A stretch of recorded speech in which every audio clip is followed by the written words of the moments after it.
तो last lecture में हमने प्लेन मिरर के नंबर ऑफ इमेजेस के बारे में बता दिया था, है ना। और बताया था कि जितने इमेज बनेंगे उनका लोकस क्या होता है, एक सर्किल होता है और उस सर्किल का सेंटर मिरर्स के जो इंटरसेक्टिंग लाइन होगा, क्योंकि दो प्लेन कट करेंगे तो उसका इंटरसेक्शन क्या होता है, लाइन होता है, उस पर लाई करेगा। और रेडियस उसका होगा ऑब्जेक्ट से उस लाइन का नॉर्मल दूरी, मतलब ऑब्जेक्ट से उस लाइन पर परपेंडिकुलर ड्रॉ करोगे आप तो वो क्या बन जाएगा, रेडियस बन जाएगा। और जहां पे परपेंडिकुलर पॉइंट आएगा उसको हम लोग बोल देंगे centre.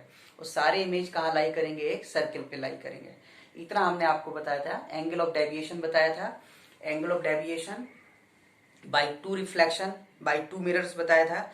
Does not depends on angle of incidence, सिर्फ डिपेंड कर रहा था एंगल बिटवीन टू मिरर्स, है ना। तो अब नेक्स्ट पॉइंट आता है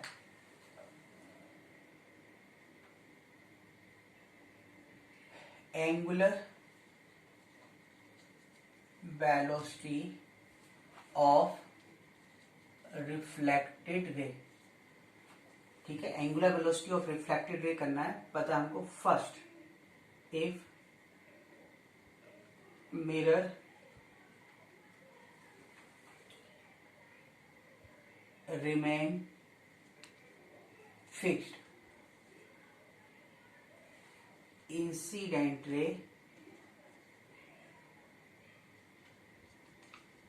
रोटेटेड, है ना। तो देखा जरा, ये मिरर है, ये तो फिक्स्ड हो गया, इसको मूवमेंट नहीं करा रहे, तो ये इंसिडेंट रे है। तो यहां पर ये रिफ्लेक्टेड रे होगा। अब जरा सोचो कि इसको हम फिक्स करके इसको किसी एंगुलर वेलोसिटी ओमेगा से घुमाएं, तो जब ये इधर घूमेगा तो ये टुवर्ड द नॉर्मल शिफ्ट होगा, तब ये क्या होगा, नॉर्मल की तरफ शिफ्ट होगा। तो मान लीजिए नॉर्मल की तरफ शिफ्ट हुआ तो जितना एंगल यहाँ रोटेट करेगा तो ये रिफ्लेक्टेड रे को उतना ही तो आना पड़ेगा। जितना एंगल ये आगे रोटेट करेगा रिफ्लेक्टेड रे भी तो उतना ही रोटेट करके आएगा, लेकिन अपोजिट डायरेक्शन में। तो ये ओमेगा इंसिडेंट रे है, तो ये जो ओमेगा रिफ्लेक्टेड रे होगा, मतलब आप यूं कहिए कि यदि इंसिडेंट रे कितने से रोटेट कर जाए, थीटा से। मान लो यहां से कहां पहुंचा, यहां पहुंचा, तो इसको भी इधर आना पड़ेगा, तभी तो एंगल बराबर रहेगा। ऐसे आप यूं कहें कि ये मिरर था, इंसिडेंट रे इधर था ऐसे, तो रिफ्लेक्टेड रे ऐसे था। अब इंसिडेंट रे इधर आ गया, कितने से रोटेट कर गया, थीटा से, तो रिफ्लेक्टेड रे भी क्या करेगा, इधर इधर आएगा, जिससे कि ये 1 के करस्पॉन्डिंग 1 था तो ये 2 के करस्पॉन्डिंग 2, तो ये भी कितना रोटेट करेगा, थीटा से, पर किसमें, अपोजिट डायरेक्शन में। तो if incident ray rotated by theta clockwise, then reflected ray will rotate by theta, और कैसे होगा, एंटी क्लॉकवाइज। साथ में if incident ray rotated with angular velocity omega, जैसे अभी हमने फिगर में कैसे दिखा रखा है, clockwise, then reflected ray will rotate by omega, और कैसा, एंटी क्लॉकवाइज। मतलब है तो सेम वैल्यू पर डायरेक्शन उल्टा है। तो आप कंक्लूजन ये भी कह सकते हो कि omega reflected ray equal to minus omega incident ray, vector wise देखोगे, क्योंकि एक क्लॉकवाइज घूम रहा है तो दूसरा एंटी क्लॉकवाइज, मैग्नीट्यूड क्या है, सेम। अब आते हैं हम लोग इसका सेकंड पॉइंट, मतलब इंसिडेंट रे रोटेट करेगा तो रिफ्लेक्टेड रे उसके अपोजिट रोटेट करेगा with same angle with same angular velocity, बस मैग्नीट्यूड सेम रहेगा लेकिन डायरेक्शन अपोजिट रहेगा। सेकंड केस देखें इसी में,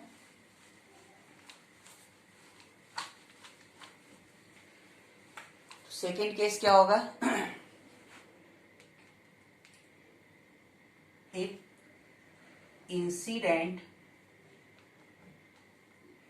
लाइट रे रिमेन सेम, ये तो ना बदले, फिक्स कर रहे हैं इसको, वाइल मिरर इज रोटेटेड। तो जब मिरर रोटेट करेगा तो क्या होगा, देखो यहाँ पे जैसे ये इंसिडेंट रे है, रिफ्लेक्टेड रे हो गया। अब पता चला कि मिरर को हमने यहाँ रोटेट करा दिया, ये पहली पोजीशन थी और नई पोजीशन जो मिरर की है वो सपोज यहाँ आ गया। न्यू पोजीशन में जो मिरर है, ये थोड़ा सा हल्का कलर होगा पर ये जो ब्लू कलर से हम दिखा रहे हैं, ये नई पोजीशन है मिरर की। तो ये पहले इंसिडेंट रे था, आप यूं कहिए पहले मिरर के करस्पॉन्डिंग, तो मिरर के करस्पॉन्डिंग यानी ये आई और ये पहले वाले मिरर। अब जब हम इसको रोटेट कराएंगे तो नई पोजीशन में जो रिफ्लेक्टेड रे है वो भी क्या करेगा, अपना कुछ रोटेट कर जाएगा, तो वो कुछ इस तरह से आएगा। मान लो पहले इधर था, अब पता चला कि इधर जा रहा है ऐसे, तो ये क्या होगा, नए वाला। तो अब आप ऐसे सोचो कि इस पूरे मिरर को हमने कितने से रोटेट कराया, मिरर ये यहाँ था, यहाँ घूम गया, तो ये कैसे डायरेक्शन हुआ, जैसे आप कह सकते हो इसको कैसे, इधर से दिखाना हो तो इधर से दिखाओ, तो ऐसे ये क्या हो गया, क्लॉकवाइज।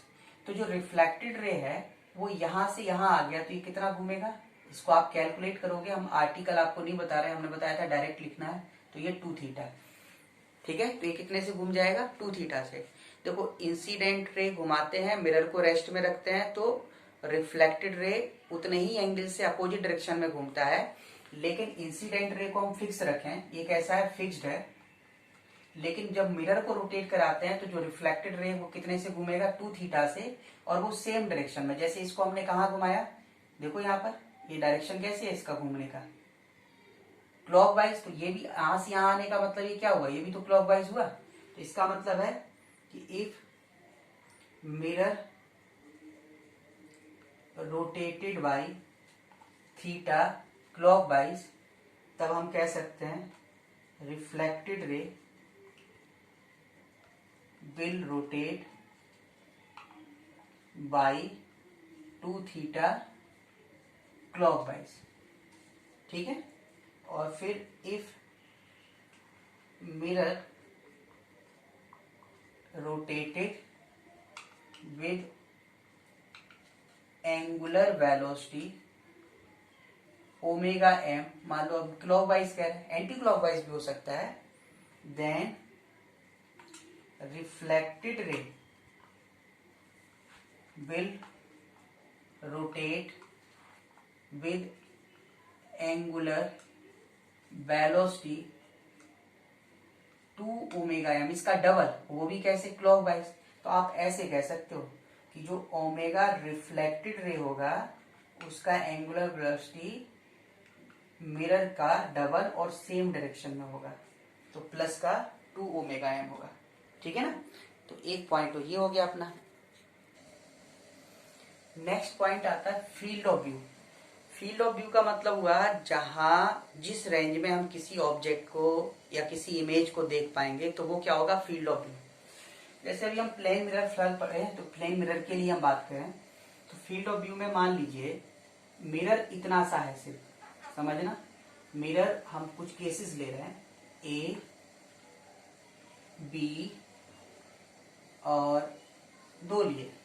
मान लो एक तो अपने पास क्या है कि ये मिरर है और ऑब्जेक्ट यहां कहीं है, तो इसका जो इमेज है ये तो हम जान चुके उतना ही दूरी पर बनता है, बन गया। पर ऑब्जेक्ट से जो रे निकलती है वो तो इनफाइनाइट होती है ना, इधर जाके इधर रिफ्लेक्ट होगा, इधर जाके इधर रिफ्लेक्ट होगा, इधर जाके इधर रिफ्लेक्ट होगा, इधर जाके इधर रिफ्लेक्ट होगा। पर भी जो भी लाइट रिफ्लेक्टेड होगा वो आपको कहीं ना कहीं ऐसा फील होगा जैसे वो कहां से आ रहा है, इधर से आ रहा है, कहां से आ रहा है, इधर से। अब मिरर की बाउंड्री बता दी हमने, यहां से लेके यहां तक है, तो जो एक्सट्रीम पॉइंट पर लाइट रिफ्लेक्ट हो सकता है वो कहाँ हो सकता है, यहां से हो सकता है। और जो यहां से रिफ्लेक्ट होगा, एक्चुअल में लाइट यहां से नहीं आ रहा, जाएगा तो यहां फिर रिफ्लेक्ट होगा, लेकिन आपको क्या फील होगा, जैसे लाइट यहां से आ रहा है। इसी तरह ये वाला लाइट कहां से फील होगा आपको, जैसे यहां पर आ रहा है। तो हमारे लिए जो फील्ड ऑफ व्यू देखें हम, तो वो फील्ड ऑफ व्यू कौन सा होगा, ये होगा। इसका मतलब क्या हुआ, इसका मतलब ये हो गया जैसे हम लोग यहां से यहां चलें, देखो यहां से इस लाइन में चलें, तो हम इस ऑब्जेक्ट का जो इमेज है वो हमें यहां से लेके यहां तक दिखेगा, इसके बाद नहीं दिखेगा, इसके पहले नहीं दिखेगा, क्योंकि यहाँ लाइट ही रे नहीं पहुंचेगी तो कैसे दिखेगा हमें। इमेज की बात कर रहा हूं मैं। अच्छा, यहां से हम यहां चले इस लाइन के अलोंग, तो हमें यहां से लेके यहां तक पहले से डिस्टेंस ज्यादा हो गया, लेकिन इधर नहीं दिखेगा, इधर नहीं दिखेगा। और आगे बढ़ोगे तो हम यहां से लेके यहां तक इस ऑब्जेक्ट को देख पाएंगे, सॉरी इमेज को देख पाएंगे। तो फील्ड ऑफ व्यू का मतलब है जहां तक लाइट पहुंच सकती है उस रेंज में हम लोग रहें तो वो हम लोग देख पाएंगे, तो ये फील्ड ऑफ व्यू हो गया। इसी तरह यहां देखो, मान लीजिए कि ये मिरर है, मिरर यहां से यहां तक है, लेकिन अपना ऑब्जेक्ट इधर है। अब ये ऑब्जेक्ट इधर है तो हमें पता है कि ऑब्जेक्ट जितना दूरी पर ऑब्जेक्ट होता है मिरर से उतना दूरी पर इमेज बनता है, ठीक है ना। तुम्हारे कुछ दिमाग में ये भी क्वेश्चन आ सकता है कि सर अब तो ये सामने है ही नहीं तो इमेज बनेगा नहीं, पर ऐसा थोड़ी होता है। सामने से थोड़ी मतलब है, लाइट यदि इसके ऊपर पहुंच सकता है तो क्यों नहीं पहुंच सकता। देखो लाइट यहां जा सकता है, यहां जा सकता है, यहां जा सकता है, यहां जा सकता है। तो लाइट जब पहुंच रहा है तो रिफ्लेक्शन होगा। अब रिफ्लेक्शन होगा तो ये लाइट कहीं ना कहीं तो टकरा सकती है ना, ऐसे रिफ्लेक्ट होगी तो देखो ये कहीं ना कहीं बनाएगी तो इमेज तो बनेगा। दिखना ना दिखना अलग बात है, इमेज का बनना अलग बात है। तो तुम ये यदि दिमाग में आता है आप लोगों को कि सर इसका इमेज नहीं बनेगा, तो ये गलत बात है, इमेज तो बनेगा, है ना। हाँ, देखने वाली बात अलग है, देख तो हम तभी पाते हैं जब फील्ड ऑफ व्यू में हो। जैसे हम लोग बार्बर शॉप पे जाते हैं, हम लोग अपनी हेयर कट कराने जाते हैं, तो अब आप देखते हो कि बाहर से कोई बाइक जा रहा है, कार जा रहा है, तो सामने मिरर लगा रहता है, उसमें आपको बाइक या कार का इमेज दिखता है कि नहीं दिखता है, दिखता है ना। लेकिन जो बाइक या कार से जा रहा है क्या उसको अपना इमेज दिखेगा? नहीं दिखेगा, क्योंकि वो उसके फील्ड ऑफ व्यू में नहीं है, तुम्हारे फील्ड ऑफ व्यू में है। तो वो इमेज बन गया, उस नहीं देख पा रहा वो अलग बात है, बनना अलग बात है, देखना अलग बात है। तो उसको नहीं दिख रहा है लेकिन तुम्हें तो दिख रहा है ना, कोई तो देख सकता है ना उसको। तो इसी तरह यहां पर है, हमें पता है प्लेन मिरर का तो सीधा कंडीशन है, जितना दूरी पर ऑब्जेक्ट उतना दूरी पर इमेज। तो मिरर भले ही यहां तक है, आप सोचो कि यदि ये मिरर होता तो फिर इमेज इसका कहां बनता है? यहां बनता, बनता कि नहीं बनता। हाँ, ये बात अलग है कि मिरर यहां होता तो लाइट यहां से भी रिफ्लेक्ट हो सकता है। अब तो लाइट सिर्फ यहां से लेके यहां तक रिफ्लेक्ट हो सकता है, तो जो लाइट यहां से रिफ्लेक्ट होगा वो कैसे जाता हुआ फील होगा आपको? ऐसे। जो लाइट यहां से रिफ्लेक्ट होगा वो कैसे जाता हुआ फील होगा? ऐसे। तो पता है इसमें फील्ड ऑफ व्यू क्या होगा? जो भी पर्सन यहाँ यहाँ यहाँ चलेगा उसको नहीं दिखाई देगा, जो इस रेंज में आएगा, जैसे इस लाइन पे चलेगा तो इतना, इस लाइन पे चलेगा तो इतना। तो ये फील्ड ऑफ व्यू जो आएगा वो कौन सा आएगा? ये वाला हुआ, ये क्या हो जाएगा? Field of view. जहां से हम इसको देख पाएंगे वो फील्ड ऑफ व्यू है, ना यहाँ दिखेगा ना यहाँ दिखेगा, है ना।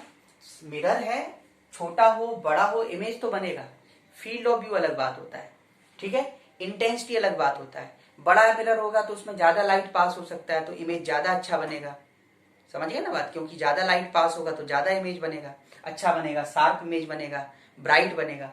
कम रे पास होगा, आप बहुत छोटा सा टुकड़ा लिए मिरर का तो उससे भी इमेज बनता है, लेकिन वो डल बनेगा क्योंकि उतनी लाइट उससे नहीं पास हो पाएंगी। तो इमेज बनता है, दिखना ना दिखना अलग बात हो जाता है, ठीक है ना। तो ये फील्ड ऑफ व्यू है। तो फील्ड ऑफ व्यू का मतलब यही है कि हम कहां से जो रिफ्लेक्टेड रेज हैं, अभी तो हम रिफ्लेक्शन की बात कर रहे हैं तो रिफ्लेक्टेड की बात करें, अदरवाइज रिफ्रैक्टेड की बात करेंगे। तो अभी रिफ्लेक्शन की बात कर रहे हैं, तो जहां जहां तक लाइट रे पहुंच सके उस फील्ड में हम हैं, तो वहां पर हम इमेज को देख पाएंगे, उसी को हम लोग क्या कहते हैं? फील्ड ऑफ व्यू कहते हैं, समझ गया ना। नेक्स्ट है minimum length of mirror and its position to see complete image of a person by himself, है ना, वो अपने इमेज को कंप्लीट देख पाए। तो सोचो कि ये मैन हो गया, ये ग्राउंड हो गया, ये हो गया ग्राउंड, ये मैन है। तो मैन का ये फीट हो गया, यहाँ पे मान लीजिए आई हो गया, और ये क्या हो गया, हेड हो गया। समझ गए ना बात, ये हेड हो गया। अब इसके सामने हम कोई मिरर रखते हैं। अभी हमने ऐसे रैंडम किसी भी बड़ी पोजीशन का ऐसे कुछ भी एक मिरर ले लिया। मिरर हमने यहां से लेके यहां तक ले लिया।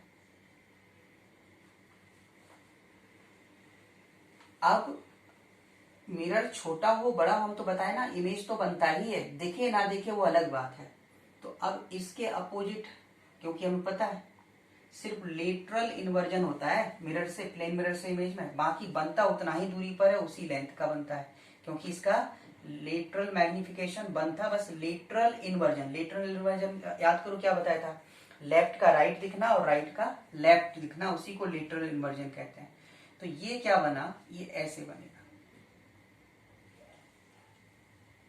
ये हो गया। तो ये एच डैश ई डैश और ये फिट हो गया, तो ये इमेज बन गया। देखो अल्टीमेटली हमें देखना तो आई से है, तो जो रेस आईज पे आके मिलेंगे तभी हम देख पाएंगे। मान लो कहीं से रे आके लेग पे पड़ रहा है तो हम लेग से थोड़ी देखेगा। यदि लेग में आई लगा होता है तो अलग बात है। तो अभी हम क्या करें, हम इसकी बात कर रहे हैं। तो अब आप ऐसे सोचा करो, हम हेड को भी देखना चाहते हैं, फीट को भी देखना चाहते हैं। तो हेड के लिए देखो, इसको आप ऐसे मिलाइए, ऐसे सोचो, लेकिन यहां से तो लाइट आता नहीं है, लेकिन एप फील होगा आपको जैसे यहां से आ रहा है। एक्चुअल में लाइट पता कैसे आ रहा होगा, लाइट यहाँ गया होगा और फिर वापस आया होगा, लेकिन हम अवॉइड कर रहे हैं इसको इंसिडेंट को बनाने से, जिससे कि फिगर में खिचड़ी ना पके, है ना। तो अब आप सोचो कि रिफ्लेक्शन के बाद अल्टीमेटली हम देख तो इमेज को तभी पाएंगे ना जब रिफ्लेक्टेड रे हमारे आईज पर पड़े। तो रिफ्लेक्शन के बाद यहाँ पड़ना चाहिए। तो जो लाइट यहाँ से आ रहा है बेसिकली वो लगेगा आपको यहाँ से आ रहा है, लेकिन एक्चुअल में क्या हुआ होगा, लाइट ऐसे गया होगा, रिफ्लेक्ट होने के बाद इधर आया होगा।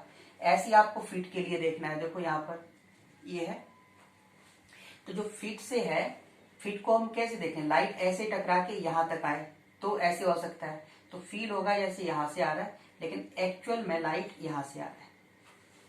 तो इसका मतलब ये हुआ बेटा कि ये मिरर सिर्फ इतने रेंज का हो तो भी अपना काम चल जाएगा। मतलब ये नहीं होता तो भी हमारा काम चल जाएगा, ये ऊपर वाला पोर्शन नहीं होता तो भी काम चल जाएगा। तो मिरर का लेंथ सिर्फ इतना हो तो अपना काम चल जाएगा। अब मिरर का लेंथ इतना होने का क्या मतलब, सिमिलर ट्रायंगल है, आपको पता है जितना दूरी पर ऑब्जेक्ट होता है उतना दूरी पर इमेज होता है। तो इस सिमिलर ट्रायंगल में आप देखो, एक पूरा बड़ा वाला ट्रायंगल, एक ये छोटा वाला। तो बड़े ट्रायंगल का साइड 2D, छोटे का D, ये हाइट के लिए ये 2D हो गया तो ये D हो गया। समझ गया ना। तो फिर यदि ये पूरी हाइट h है तो ये उसका क्या होगा, आधा होगा। भाई देखो ये पूरे डिस्टेंस का आधा है इसका, तो ये भी आधा हो जाएगा। तो अब हमको पता है कि ये जो लेंथ होगी मिरर की, जैसे हम PQ कहें, और ये मैन का हाइट, मान लो हेड और आई तक का डिस्टेंस x मान लिया और आई और फीट तक का डिस्टेंस f मान लिया। तो ये PQ, हम बहुत कुछ डेरिवेशन में नहीं एक्सप्लेन कर रहे हैं, हम जस्ट बताने की कोशिश कर रहे हैं कि इतना ही लेंस मिरर होता तो काम चल जाएगा। लेकिन जब आप इसमें सिमिलर ट्रायंगल लगाओगे, अप्लाई करोगे, तो ये जो PQ है ये x प्लस बाई अपॉन 2 हुआ। मतलब PQ का मतलब क्या हुआ, ये हुआ length of mirror equal to half height of person. ये हो गया, ये कितना होगा, आधा होना चाहिए।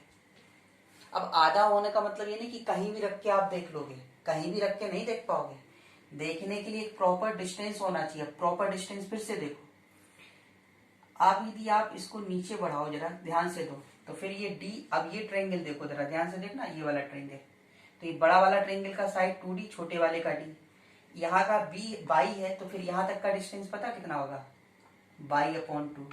इसी तरह से इस वाले ट्रायंगल में देखो, ये पूरा 2D, ये छोटा वाला इधर बनेगा तो ये D आएगा, तो आधा हुआ। तो इसी तरह से यहाँ तक का दूरी x है, तो ये पता कितना होगा, ये वाला होगा x/2। तो इससे फाइनल कंक्लूजन ये निकला कि मिरर का लेंथ आधा होना चाहिए, लेकिन साथ में या तो यूं कहिए कि जो अपर पॉइंट है, अपर एंड है मिरर का, वो हेड और आई के मिड पॉइंट पे होना चाहिए। मिड क्यों कह रहे हैं? एक्स है तो एक्स का आधा क्या हुआ? x/2 ना। तो हम डायरेक्ट लिख नहीं रहे, लेकिन आप याद रखो टोटल हाइट का हाफ होना चाहिए मिरर का लेंथ, लेकिन उसको इस तरह से अरेंज करेंगे जिससे कि अपर एंड हेड और आई के सेंटर पर हो, या यूं कहिए लोअर एंड फीट और आई के सेंटर पर हो। y/2 क्या होगा? फीट और आई के बीच का दूरी, तो y/2। और लेंथ ऑफ द मिरर जो होना चाहिए total height of the person. Total height of the person कहां तक का होगा? फीट से लेके हेड तक का, आई तक का नहीं, हेड तक का। आई इधर हो, इधर हो, इधर हो, कहीं भी लगा हो, कहीं पर भी आई लगा रहता है, इसलिए हम इसको इस तरह से बोल रहे हैं कि lower point head, sorry lower point feet और आई के सेंटर पर, अपर पॉइंट हेड और आई के सेंटर पर। यदि आई नीचे आएगा तो अपर पॉइंट भी नीचे शिफ्ट कर देंगे, उसमें क्या दिक्कत है। और कितना होना चाहिए? आधा होना चाहिए। ठीक है, तो इसको एक प्रॉपर ओरिएंटेशन पे हमें रखना पड़ेगा। मान लीजिए आप कहते नहीं सर आधा तो है, लेकिन हम इसको ऊपर शिफ्ट कर लेंगे, तो ऊपर शिफ्ट करेंगे तो यहां से अभी और दिखेगा, जब हम इसको यहीं से देख सकते हैं, लेकिन इतना पोर्शन तो कट जाएगा ना। इतना पोर्शन कट जाएगा तो यहां से आप देखोगे तो ये डबल कटेगा। मान लो यहाँ लेंथ जितनी कम हो जाएगी, जितनी भी लेंथ कम हो जाएगी उतना यहाँ पे क्या उसका डबल कट जाएगा। नीचे कम होगी तो नीचे डबल कटेगा, ऊपर कम होगी तो ऊपर डबल कटेगा। ऐसे आपको ये ध्यान रखना है। तो अब जरा इसको एक बार थोड़ा ध्यान से देखें। हम ये तो जान गए कि मैन का कंप्लीट इमेज देखने के लिए हम लोगों को आधे हाइट का लेंथ चाहिए मिरर का, तब हम देख पाएंगे। तो यहां पर मान लेते हैं, हमने कहा कि इसका आधा इधर, अच्छा डिस्टेंस कितना भी उससे कोई फर्क नहीं पड़ेगा, लेकिन लेंथ आधा होना चाहिए। इस पोजीशन पर डिपेंड नहीं कर रहा था, इधर रखा हो, इधर रखा हो, इधर रखा हो, सेम सिचुएशन होगी। और इसका सेंटर कहाँ हुआ? इधर हुआ। तो जब मिरर हमारे पास इतना होगा, देखो इसका सेंटर और इसका सेंटर, तो हम कंप्लीट इमेज देख पाएंगे। लेकिन इसी में यदि आप क्या करो कि ये इसका सेंटर है, इसका सेंटर, तो इमेज तो चलो हमने बना दिया पूरा, ध्यान से देखना, ये इमेज पूरा बन गया। ये हेड हो गया, ये आई के अपोजिट में आई हो गया, और ये फीट के अपोजिट में फीट हो गया, ये बन गया। अब देखो जब आधा होगा तो ये हम पूरा इमेज देख पाएंगे, लेकिन क्योंकि लाइट पूरी आईज पर, देखो यहां से बिल्कुल एज को टच करते हुए आएगी, यहाँ पर भी एज को टच करते हुए आएगी। लेकिन आप कहते हो कि नहीं सर इसका हाइट तो है, लेकिन हमने इसको क्या कर दिया, थोड़ा नीचे शिफ्ट कर दिया। नीचे कैसे शिफ्ट कर दिया? इतना शिफ्ट कर दिया। हाइट तो पूरा वही है, कितना है हाइट? h/2। h कौन सा है? हेड और इसके बीच का दूरी। तो अब आधा मिरर का लेंथ तो है, लेकिन यहां प्रॉब्लम आ गया। हमने क्या बोला कि अपर एंड आई और हेड के सेंटर पे होना चाहिए, और पता चला कि इसको हमने सेंटर से, यानी ये P पॉइंट है, ये Q पॉइंट नीचे लेके चले गए। नीचे लेके चले गए तो देखेगा कोई दिक्कत नहीं है, लेकिन जो अपर पॉइंट की वजह से, वो नीचे वाला तो हमें पहले ही दिख रहा था, अब और ज्यादा कर दिया तो क्या फर्क पड़ता है, हमें तो यहां से भी दिख रहा था ना। अब तुमने इसको मान लो कुछ भी शिफ्ट कर दिया नीचे, कितना शिफ्ट कर दिया? हम कुछ मान लेते हैं इसको, क्या माने, इस डिस्टेंस को x/, मान लो z मान लिया, तो पता है ये z है, तो पता है ये ऊपर से कितना कट हो जाएगा? ये z है तो इसका डबल कट हो जाएगा। तो डबल कट होने का मतलब क्या हुआ? ये यहां से हमें 2z लेंथ नहीं दिखेगा। जितना इसको तुम नीचे शिफ्ट करोगे ऊपर से ये उतना कट हो जाएगा। तो इतना पोर्शन, जैसे इसको नीचे z कट कर दिया, ऊपर तरफ से ऊपर से कम हो रहा है ना, क्योंकि सेंटर पे होना चाहिए, सेंटर से यहाँ नीचे शिफ्ट होगा, उतना ऊपर से दुगना कम हो जाएगा। ये 2z length can not be seen. इतना पोर्शन नहीं देखेगा। हमें कहां से दिखना शुरू होगा? यहां से दिखना शुरू होगा, यहां से, और ये पूरा दिखेगा। लेकिन इसी की बजाय भले ही हाइट आधा होता, मान लो आप कहते सर हमने और कम कर दिया, और कम करने का मतलब पता चला क्यों इतना ही है, और ये मान लो डिस्टेंस t है, तो ऊपर का 2z नहीं दिखेगा और नीचे वाला t का दुगना कितना होगा 2t, तो यहाँ पे हमें इतना भी पोर्शन नहीं दिखेगा। तो अब इस केस में क्या होगा 2t can not be seen, इसको भी नहीं देख पाएंगे, ये कट जाएगा। आप कहते हो कि नहीं सर हम इसको क्या किए, इसको हमने h/2 तो है लेकिन हम इसको ऊपर शिफ्ट कर दिए। अब ऊपर से तुम्हें यहां से ही दिख रहा था, इसके ऊपर तुमने कर दिया तो कोई फर्क थोड़ी पड़ रहा है, वो तो वेस्टेज ही चला जाएगा, है ना, वो वेस्टेज ही चला जाएगा। लेकिन हमें ये पता है, इसका मतलब ऊपर तो हम पूरा देख सकते हैं क्योंकि इसके सेंटर से सेंटर तक होना चाहिए, सेंटर के ऊपर हो गया तब तो देखेगा ही देखेगा, नीचे नहीं होना चाहिए। लेकिन अब इसके सेंटर पे देखो इतना पोर्शन कम हो गया, पता चला ये पोर्शन कितना कम हो गया जेड, तो अभी ऊपर का तो पूरा देखेगा इसमें,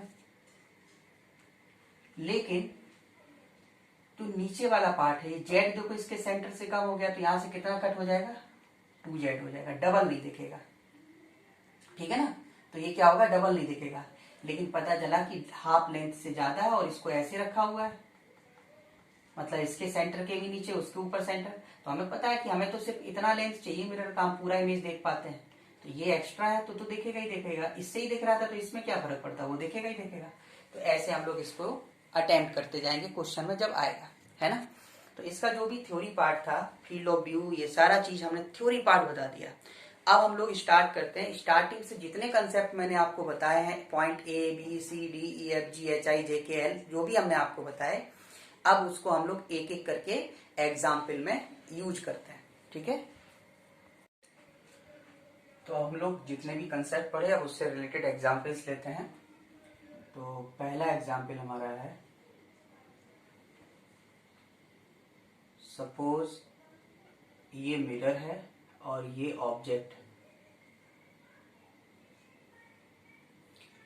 मिरर इधर जा रहा है 5 मीटर पर सेकंड से, ऑब्जेक्ट जा रहा है 2 मीटर पर सेकंड से,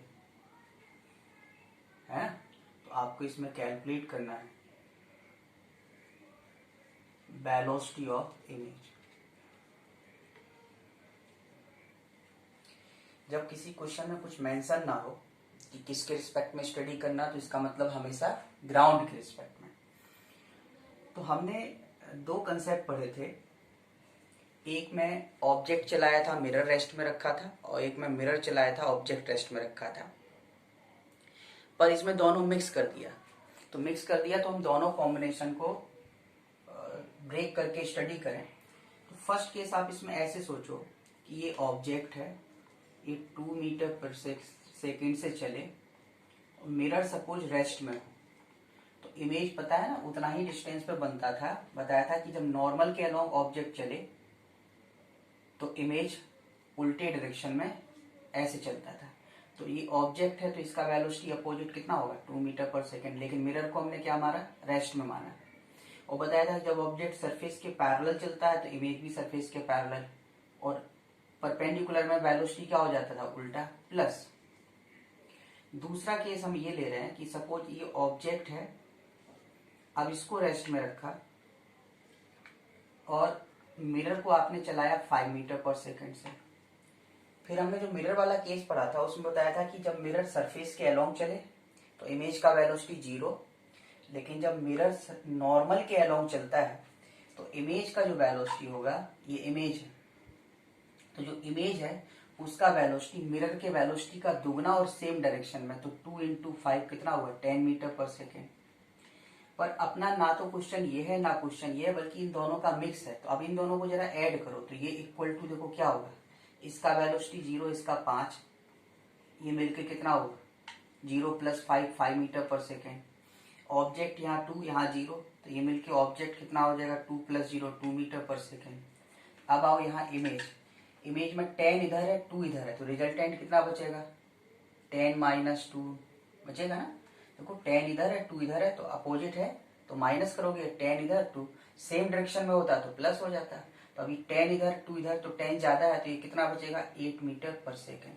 तो जब कुछ नहीं मेंशन होता है तो बताया था ग्राउंड के रिस्पेक्ट में, इसलिए आंसर क्या हो जाएगा, इसलिए आंसर हो गया कि velocity of image equal to 8 meter per second और कैसा दिख रहा है फिलहाल फिगर में, राइट वार्ड। कैसा होगा, राइट वार्ड। समझ गए ना। और जैसे कुछ न लिखा है तो किसके रिस्पेक्ट में हुआ, ग्राउंड के रिस्पेक्ट में। ठीक, अब हम लोग नेक्स्ट एग्जाम्पल देखते हैं। नेक्स्ट एग्जाम्पल देखिए, if mirror lies parallel to BZ plane and at rest while object is moving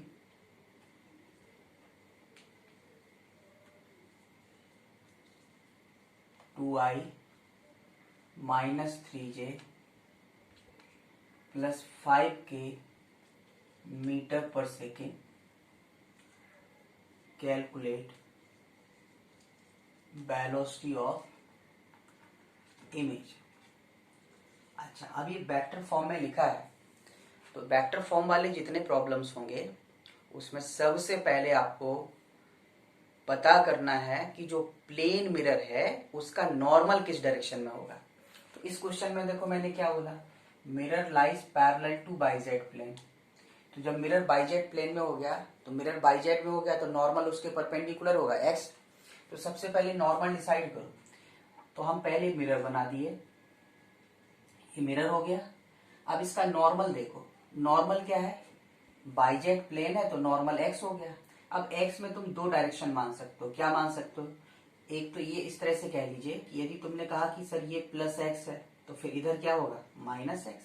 और तुम चेंज करके कहते हो कि नहीं सर हमको ये माइनस लेना, ये प्लस लेना, तो उसके हिसाब से लिखो। फिलहाल मैंने ये लिख दिया कि ये प्लस एक्स है, ये माइनस एक्स। तो जो मिरर है पहले आप मिरर बना लीजिए, मिरर तो रेस्ट में ही है। अब नॉर्मल कंपोनेंट पहले आप देखो खाली ऑब्जेक्ट का, कौन चल रहा है, ऑब्जेक्ट चल रहा है।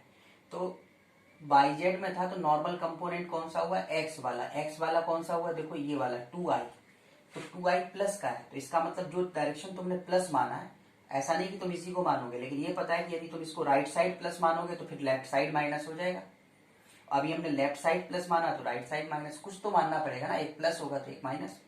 तो मिरर के अपोजिट कोई ऑब्जेक्ट है जिसका नॉर्मल कंपोनेंट से, नॉर्मली पता करना पहले, बाइजेड प्लेन है तो पहले नॉर्मल, पहला स्टेप क्या है, नॉर्मल डायरेक्शन पता करो। तो नॉर्मल पता चल गया, और फिर जो भी वेलोसिटी दे रखी है उसका नॉर्मल कंपोनेंट ढूंढो। तो नॉर्मल कंपोनेंट कितना हुआ, 2 मीटर पर सेकेंड। तो आप 2 मीटर पर सेकेंड, वो भी प्लस का है, तो प्लस इधर माना तो आप इधर दिखाओ, ये हो गया। तो नॉर्मल कंपोनेंट, तो जब इमेज होगा तो यदि इस नॉर्मल के अलोंग चलता है तो क्या होता है, अपोजिट हो जाएगा। तो ये क्या होगा, 2 मीटर पर सेकेंड। अब जरा वेलोसिटी ऑफ इमेज लिखो। जब कुछ नहीं होता है तो ग्राउंड के रिस्पेक्ट में माना जाता है, लेकिन वेक्टर के फॉर्म में लिखना है। तो इमेज में आप देखिए, यदि ऑब्जेक्ट प्लस में जा रहा है तो इमेज कहाँ जा रहा है, माइनस में जा रहा है। कौन सा, माइनस एक्स। तो जो इमेज का एक्स कंपोनेंट वाला वेलोसिटी है वो तो हो गया -2 है। मतलब हमने पहले क्या डिसाइड कर लिया, नॉर्मल वाला। अब आते हैं सरफेस के अलोंग वाला। तो सरफेस के अलोंग वाले में क्या बताया था, मिरर रेस्ट में हो, इमेज मूवमेंट करे, तो उसमें दो केस पढ़े थे हम लोगों ने। एक तो मैंने बताया था जब वो सरफेस के पैरेलल चले तो वेलोसिटी सेम रहता है, सरफेस के परपेंडिकुलर चले तो अपोजिट हो जाता है। तो अब परपेंडिकुलर वाला तो ये हो गया, लेकिन पैरेलल वाला कंपोनेंट कौन सा हुआ, ये दोनों ही पैरेलल वाले हो गए। जब मिरर बाइजेड प्लेन में है तो बाइजेड का मतलब क्या हुआ, बाइजेड का मतलब हो गया जिसमें, जैसे आप ऐसे सोचो, ये बोर्ड हो गया, ये बाई है, ये जेड है, इसमें बाई नेगेटिव है, जेड पॉजिटिव है। तो बाई नेगेटिव और जेड पॉजिटिव, तो बाई नेगेटिव जेड पॉजिटिव कहाँ हुआ, ऐसे चल रहा होगा। तो वेलोसिटी जो होगी, जैसे प्लेन मिरर है तो ये ऐसे चल रहा होगा। तो ऐसे चल रहा, लेकिन है तो इस मिरर के पैरेलल ही। जब बोर्ड एक मिरर हो गया तो ये मिरर के पैरेलल हुआ। तो पैरेलल हुआ तो पैरेलल में कोई फर्क नहीं पड़ता था, पैरेलल में कोई फर्क नहीं पड़ता था। तो पैरेलल कंपोनेंट क्या रहेगा, सेम रहेगा। कितना रहेगा, -3j + 5k। ये आंसर हो गया, -3j + 5k। ठीक है। अब हम इसी क्वेश्चन को थोड़ा सा चेंज कर रहे हैं, लेकिन इस तरह के क्वेश्चन जितने भी होंगे, चाहे इसमें ऑब्जेक्ट चले, मिरर चले, दोनों चले, आपको सबसे पहले डिसाइड करना है, क्या डिसाइड करना है, नॉर्मल डायरेक्शन। नॉर्मल डायरेक्शन पता करके नॉर्मल के कंपोनेंट को पहले कैलकुलेट करो, बाकी को हम बाद में देखेंगे, ठीक है ना। तो अब नेक्स्ट क्वेश्चन हम थोड़ा सा चेंज कर रहे हैं, तो उसको देखें। तो इसको देखें, if mirror lies parallel to X Y plane, question change कर दिया मैंने। If mirror lies parallel to X Y plane and mirror is moving with 2i plus 3j minus 5k meter per second while object remain at rest. Calculate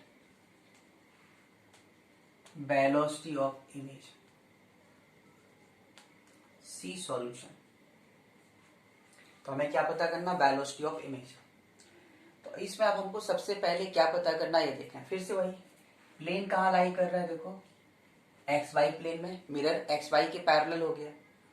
तो normal कौन सा हुआ, Z हुआ। तो फिर वही डिसाइड कर लो, यदि आपने इसको प्लस जेड माना तो फिर इस डायरेक्शन को क्या मानना पड़ेगा, माइनस। ये तो हमें पता करना ही है। फिर आप बनाओ मिरर, चलो मिरर बन गया, ऑब्जेक्ट हो गया। कह रहा है ऑब्जेक्ट रेस्ट में, तो कोई बात नहीं, रेस्ट में हो गया। लेकिन मिरर का जो नॉर्मल कंपोनेंट है वो ढूंढो। तो नॉर्मल कंपोनेंट कितना है, देखो यहाँ पे -5k। तो -5k का मतलब हुआ इसका वेलोसिटी 5 मीटर पर सेकेंड, लेकिन नेगेटिव डायरेक्शन में। तो नेगेटिव तो अब तुमने इधर माना तो इधर लिखोगे, तो 5।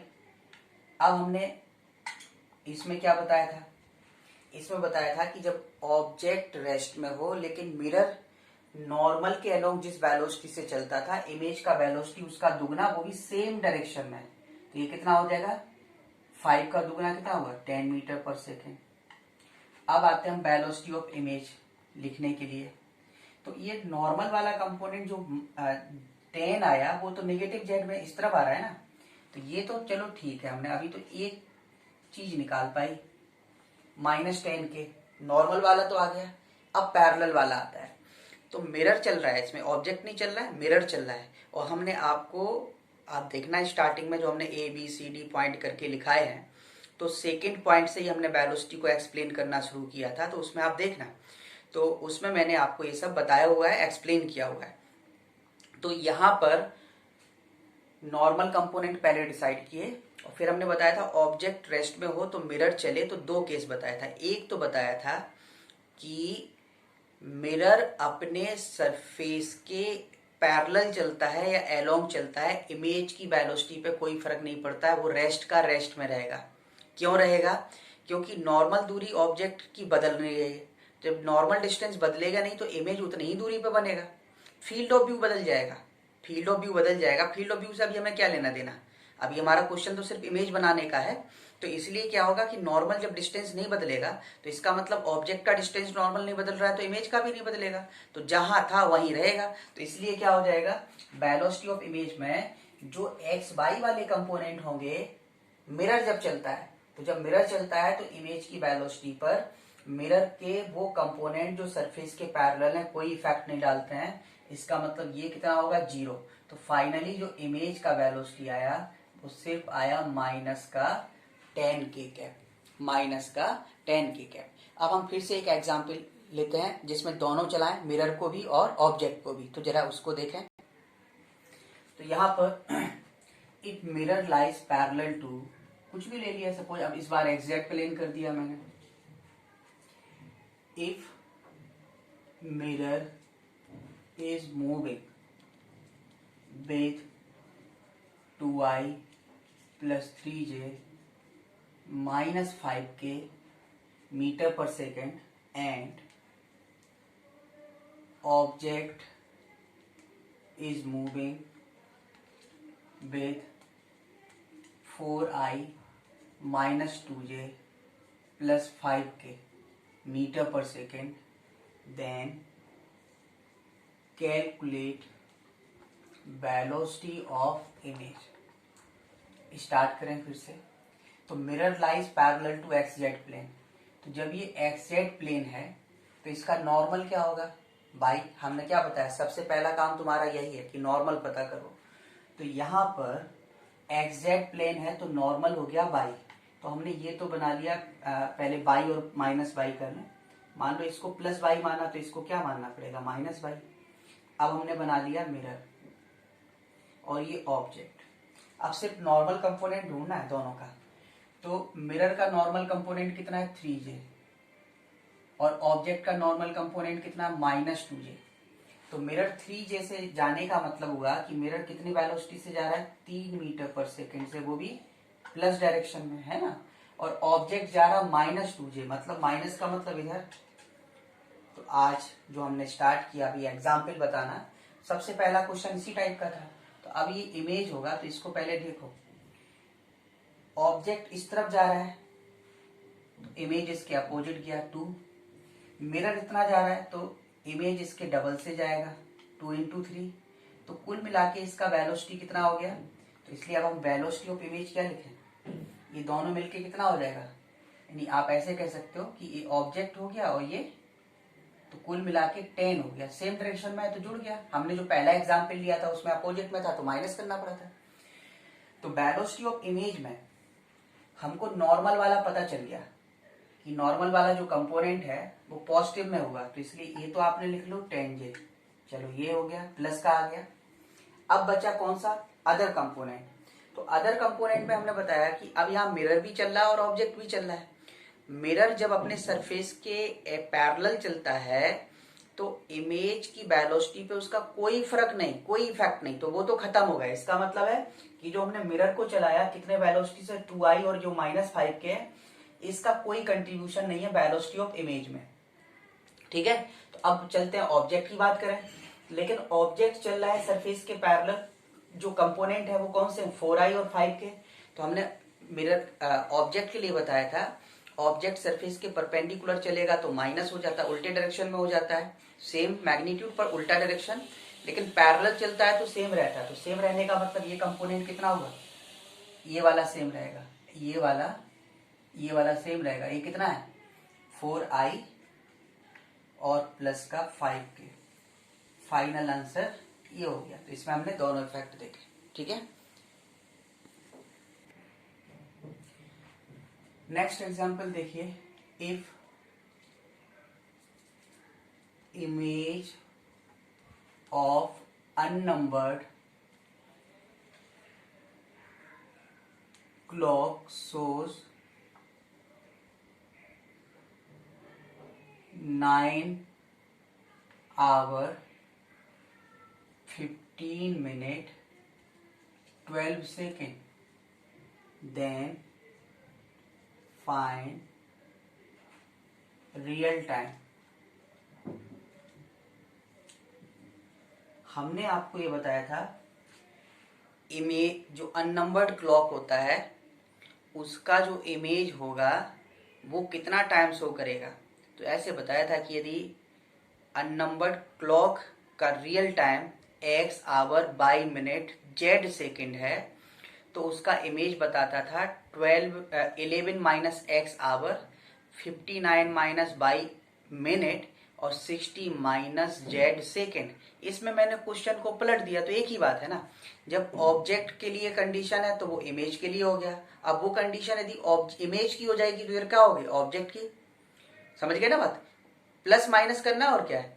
तो यहाँ पर हमने वहां पे तुम्हें आर्टिकल बताया था, हमने बदल दिया क्वेश्चन, पर है तो वही। यदि ऑब्जेक्ट का टाइम दे रखा है, इमेज का पूछा होगा तो आपको इस तरह से माइनस करना 11 आवर 59 मिनट और 60 सेकेंड से। लेकिन यदि इमेज का दे रखा है और आपको रियल टाइम चाहिए, मतलब क्लॉक का रियल टाइम चाहिए, तो भी आपको क्या करना, जो इमेज शो कर रहा है उसका 11 आवर 59 मिनट और 60 सेकेंड से माइनस कर दो। इसलिए मैंने क्वेश्चन थोड़ा चेंज कर दिया है ना। तो बस है तो क्वेश्चन वही, ऑब्जेक्ट दे रखा होगा तो इमेज पता कर सकते हैं, इमेज दे रखा है तो ऑब्जेक्ट पता कर सकते हैं। इसलिए रियल टाइम क्या होगा, रियल टाइम जो होगा वो होगा 11 आवर माइनस 9 आवर, है ना। इसके बाद 59 मिनट माइनस 15 मिनट, ये हो गया। फिर इसके अलावा क्या होगा, 60 सेकेंड माइनस 12 सेकेंड, ये रियल टाइम होगा। तो अब ये कितना आया, इससे आया 2 आवर 59 से 15 चला गया तो कितना हो जाएगा, 59 से 15 चला गया तो ये हो जाएगा 45 मिनट। 60 से 12 चला जाएगा तो ये कितना हो जाएगा, 48 सेकेंड। तो इस तरह से फाइंड आउट कर सकते हैं, है ना। एक कंसेप्ट ये बताया था मैंने आपको। Next example, if angle of deviation by two reflections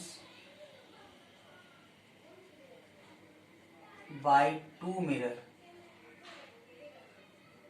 is 300 degree, then calculate number of images if object placed between these two mirrors। तो यहां पर देखो, जब दो मिरर से सिर्फ सेकेंड रिफ्लेक्शन का स्टडी करना हो, रिफ्लेक्शन तो बहुत सारे हो सकते हैं पर सिर्फ फर्स्ट के बाद सेकेंड पे रुक जाना है, तो इसके लिए हम लोगों ने स्टडी करा था 360 माइनस 2 थीटा, या ऐसे लिखा था 2 पाई माइनस थीटा, और ये डेविएशन दे रखा है 300 डिग्री यानी 180 माइनस थीटा। इसको आप सॉल्व करो। ये तो इंडिपेंडेंट था ना, deviation independent with the angle of incidence, सिर्फ एंगल बिटवीन मिरर्स पे डिपेंड कर रहा था। डिवाइड करें, 150 equal to 180 minus theta, so theta equal to 30 degree. इसका मतलब हमको ये पता चल गया कि जो मिरर्स हैं उनके बीच का एंगल 30 डिग्री आ गया। तो फिर हम लोग क्या कैलकुलेट किए थे, पहला स्टेप 360 बाई थीटा कैलकुलेट करो। 30 डिवाइड करोगे तो कितना आएगा, 12। यहाँ पे n इज इक्वल टू क्या है, इवन है, सो number of images will be, even वाले केस में यदि ये दो मेथड बताए थे हमने, तो अभी हम ये वाला मेथड यूज कर रहे हैं। तो इसमें ऑलवेज क्या करना था आपको, जो भी इमेज बनेंगे उससे एक कम करना, क्योंकि इस तरह का जब इवन वाला केस आता है तो इसमें होता क्या है कि दो इमेज कोइंसाइड कर जाते हैं। तो ये कैपिटल N-1 से कितना हुआ, 11। तो नंबर ऑफ इमेजेस कितने हो जाएंगे, 11 हो जाएंगे। Next example, suppose there are two mirrors M1 and M2 makes angle 60 degree, और इसके बीच में एक ऑब्जेक्ट रखा, असिमेट्रिकली रखा है। सपोज इस मिरर्स के साथ 20 एंगल बना रहा है, इससे 40। अब हमें नंबर ऑफ इमेजेस बताना है। एक मेथड तो हमारे पास हो गया 360 बाई थीटा, तो 360 बाई 60 कितना हो गया, 6 हो गया। 6 इवन आया तो नंबर ऑफ इमेजेस 5 ही बनेंगे, क्योंकि इवन वाले में एक कम करना है। लेकिन एक दूसरा मेथड है जो हमने उसके पहले आपको बताया था, उसको हम लोग देखें। तो इसमें हमने आपको बोला था कि आप ऐसे M1 M2 ये दो इमेज बना लिया कीजिए, मिरर बना लिया कीजिए, और इसके बाद अब इसके जो पोजीशंस आएंगे वो इसके रिस्पेक्ट में, जो पोजीशन इसकी आएंगी वो इसके रिस्पेक्ट में। तो इसके सारे इमेज ऐसे चलेंगे नीचे, मतलब कैसे चलेंगे, क्लॉकवाइज। इसके कैसे चलेंगे, एंटी क्लॉकवाइज। तो इसका पहला इमेज 20 पर, इसका पहला इमेज 40 पर। फिर हमने बताया था क्रॉस करके इस एंगल का सम करके ऐड करते जाओ इसके साथ। तो ये सम 20 प्लस 40 60 हुआ, तो 60 20 में ऐड करोगे तो क्या होगा, 80। 60 इसमें ऐड करोगे तो कितना हुआ, 100। फिर एंगल बिटवीन मिरर्स ऐड करते जाना है, तो फिर 60 ऐड करो तो कितना हुआ, 160, और इसमें फिर 60 ऐड करो तो कितना होगा, 140। अच्छा, फिर ऐड करोगे 60 तो 200 हो जाएगा, इसमें कितना हो जाएगा, 220। मैंने बोला कि ये प्रोसेस चलता रहेगा जब तक कि 180 से छोटा है, is not equal to 180 even. 180 से स्मॉल होना चाहिए, 180 से ग्रेटर भी नहीं होना चाहिए, 180 भी नहीं होना चाहिए, उससे स्मॉल ही लेना है। तो 140 एंड 160। अब फिर हमने बोला था काउंट किया करो, तो 1 2 3 4 5 6। इस वो मेथड अलग था, 360 बाई थीटा वाला अलग था, ये अलग है। फिर इसमें मैंने बोला था क्योंकि 360 बाई थीटा वाला जो फॉर्मूला है उसमें तो यदि इवन आया तो सीधा तुम्हें माइनस कर ही लेना है।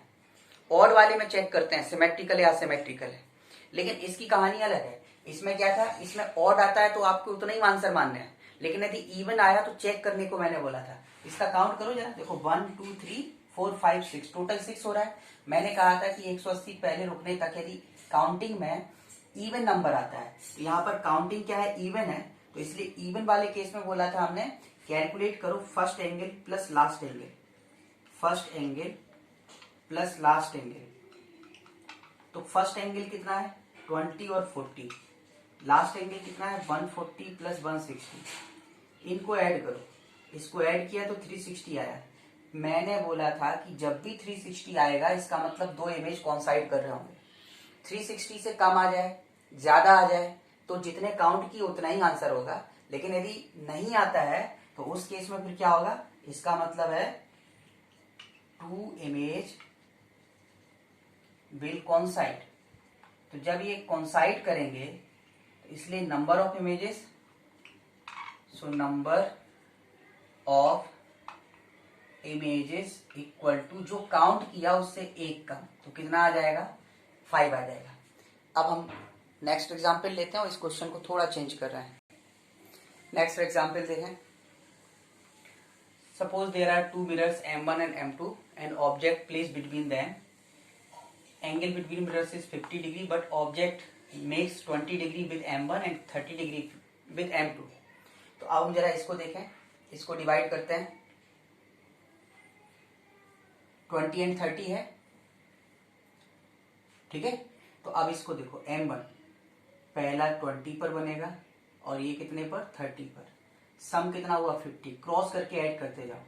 तो 50 20 70, 50 30 80, फिर 50 करो 130 120 है ना, 58 किया 130, फिर 58 करो तो 170, और ये देखो कितना हो रहा है 180। तो हमने क्या बोला 180 भी नहीं लेना है, बिफोर 180 तो रुक जाना है, तो रुक है। 180 के इक्वल भी नहीं लेना, 180 से छोटे तक लेना है। तो हम जो क्रॉस करके ऐड करते हैं तो इसमें 120 में 50 ऐड करो 170। अब इसका इधर आएगा, इसका इधर आएगा, लेकिन इसमें 130 में 50 ऐड करोगे तो 180, तो इक्वल टू हो जाएगा, तो छोड़ देना है। तो अब काउंटिंग करो, काउंटिंग क्या हुआ देखो 1 2 3 4 5 6 7। तो 7 तो ऑड है ना, तो ऑड वाले में नहीं चेक करना होता है कि 360 सम चेक करना है, इवन वाले में चेक करना होता है। इसलिए नंबर ऑफ इमेजेस क्या होगी, इसके काउंटिंग में सीधा हो गया number of images equal to कितने हो जाएंगे 7, ये आंसर हुआ, ठीक है ना। तो इस तरह से हम लोग number of images find out कर सकते हैं। नेक्स्ट एग्जाम्पल, सपोज एक प्लेन मिरर है, ये इंसिडेंट रे, रिफ्लेक्टेड रे। अब ये रोटेशन से रिलेटेड प्रॉब्लम है। मैं कहता हूं आपसे कि इंसिडेंट रे सपोज 2 रेडियन पर सेकेंड से रोटेट कर रहा है। किस डायरेक्शन में दिख रहा है आपको, ये डायरेक्शन का मतलब क्या हुआ, इसके रिस्पेक्ट में देखोगे आप ऐसे, है ना। तो ये डायरेक्शन आपको पता है क्लॉकवाइज है, जबकि मिरर है ना, ये तो ओमेगा इंसिडेंट हो गया, जबकि मिरर कितने से, मान लीजिए 3 रेडियन पर सेकेंड से रोटेट कर रहा है, और ये भी कैसा है क्लॉकवाइज है। तो आपको कैलकुलेट करना है angular velocity of reflected ray, angular velocity of reflected ray. तो अब इसको यहां पे देखें आप, जैसे ये रिफ्लेक्टेड रे है, इसमें आपको बताया था मैंने लास्ट बिल्कुल प्रॉपर्टी में कि इंसिडेंट रे जिस रेट से घूमेगा रिफ्लेक्टेड रे उसके अपोजिट घूमेगा। तो ये तो हो गया, इसकी वजह से देखो इंसिडेंट क्लॉकवाइज, तो फिर ये कैसा होगा एंटी क्लॉकवाइज, अपोजिट हो गया।